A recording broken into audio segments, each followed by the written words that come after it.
ఆంధ్రప్రదేశ్ ముఖ్యమంత్రి చంద్రబాబు నాయుడు, ఉప ముఖ్యమంత్రి పవన్ కళ్యాణ్ మధ్య జరిగిన సుదీర్ఘ చర్చలపై ఆసక్తికర చర్చ సాగుతోంది.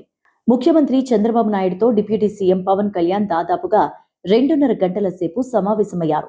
ఈ భేటీ కేవలం పైన కనిపిస్తున్న రాజకీయ సమీకరణాల కోసం జరిగింది కాదని చెప్పొచ్చు. ఇది కూటమి లోపల ఉన్న అంతర్గత భయాలను తొలగించి వెలుపల ఉన్న శత్రువులను దెబ్బకొట్టేందుకు సిద్ధం చేసిన ఒక పొలిటికల్ స్ట్రాటజిక్ మూవ్ అని చెప్పొచ్చు. ఈ భేటీలో అత్యంత కీలకంగా చర్చకు వచ్చిన అంశం ద్వితీయ శ్రేణి నాయకత్వ సమన్వయం. పై స్థాయిలో చంద్రబాబు, పవన్ ఎంత సన్నిహితంగా ఉన్నా గ్రామ స్థాయిలో టీడీపీ, జనసేన క్యాడర్ మధ్య ఇప్పటికీ కొన్ని పాత కక్షలు, ఆధిపత్య పోరాటాలు కొనసాగుతున్నాయి. దీన్ని వైసీపీ తన లాభానికి వాడుకుంటోందని ఇరువురు నేతలు విశ్లేషించారు. అందుకే కేవలం నామినేటెడ్ పదవులు ఇవ్వడమే కాకుండా ఆ పదవుల్లో ఒక పార్టీ వారు ఉంటే వారికి సహకరించే కమిటీల్లో రెండో పార్టీ వారికి ప్రాధాన్యత ఇచ్చేలా ఒక మ్యూచువల్ పవర్ షేరింగ్ ఫార్ములాను రూపొందించినట్టు తెలుస్తోంది. అమెరికా అధ్యక్ష స్థానంలో ఉన్న ట్రంప్ వ్యవహార శైలి విభిన్నంగా ఉంటోంది.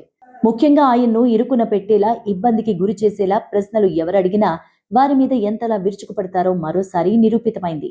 తాజాగా వైట్ హౌస్ లో జరిగిన మీడియా సమావేశంలో తనను చిరాకు పెడుతున్న సిఎన్ఎన్ ఛానల్ కు చెందిన మహిళా రిపోర్టర్ను ఉద్దేశించి ఆయన చేసిన వ్యాఖ్యలు దీనికి నిదర్శనంగా చెప్పొచ్చు.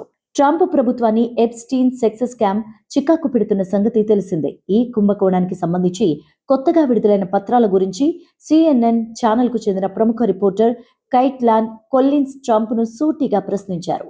దీనికి ఆయన ఆగ్రహాన్ని వ్యక్తం చేస్తూ, "నువ్వో చెత్త రిపోర్టర్వి. నేను 10 ఏళ్లుగా చేస్తున్నాను. ఇప్పటి వరకు ఒక్కసారి కూడా నవ్వినట్టు చూడలేదు. మీలాంటి వాళ్ల వల్లే సిఎన్ఎన్ ఛానల్ రేటింగ్ పడిపోతోంది. మీరెప్పుడైనా నిజాలు చెప్పరని మీకు బాగా తెలుసు. అందుకే ఎప్పుడూ సీరియస్ గా ఉంటారు. ఎప్స్టీన్ ఫైల్స్ లో నాతో సహా ఇతరుల పేర్లను కుట్రపూరితంగా విడుదల చేశారు. ఇప్పుడు ఇలాంటి విషయాల గురించి కాకుండా దేశం గురించి ఆలోచిస్తే అందరికీ మంచిది" అంటూ చేసిన వ్యాఖ్యలు ఇప్పుడు తీవ్ర సంచలనంగా మారాయి.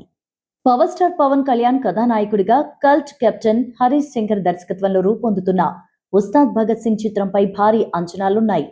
తెలుగు సినీ ప్రియులంతా ఎంతో ఆసక్తిగా ఎదురుచూస్తున్న ఈ చిత్రాన్ని 2026 మార్చి 26న ప్రపంచవ్యాప్తంగా భారీ స్థాయిలో రిలీజ్ చేయడానికి సన్నాహాలు చేస్తున్నారు చిత్ర బృందం.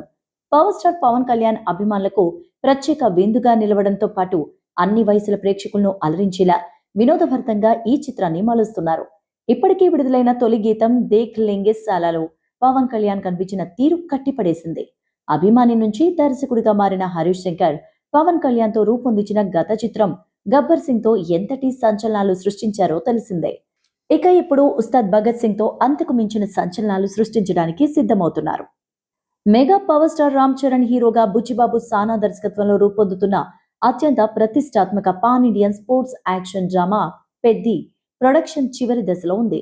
మార్చి 27న రిలీజ్ చేయాలని భావించిన ఈ సినిమాను వేసవి సెలవులను దృష్టిలో పెట్టుకొని ఏప్రిల్ 30కి మార్చేశారు.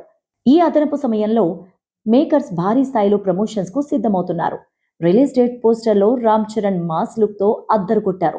పొడవైన జుట్టు, రగ్గడు గడ్డం, నోస్ రింగ్ తో ఆయన లుక్ ఇంటెన్స్ గా కనిపిస్తోంది. ఆయన పదునైన చూపు నేరుగా గుండెల్లోకి గుచ్చుకుంటోంది. చుట్టూ అలసిపోయిన ముఖాల్లో వేదన కనిపించే జన సమూహం మధ్య నుంచి ఆయన రావడం ఎమోషన్ ని అద్భుతంగా ప్రజెంట్ చేస్తోంది.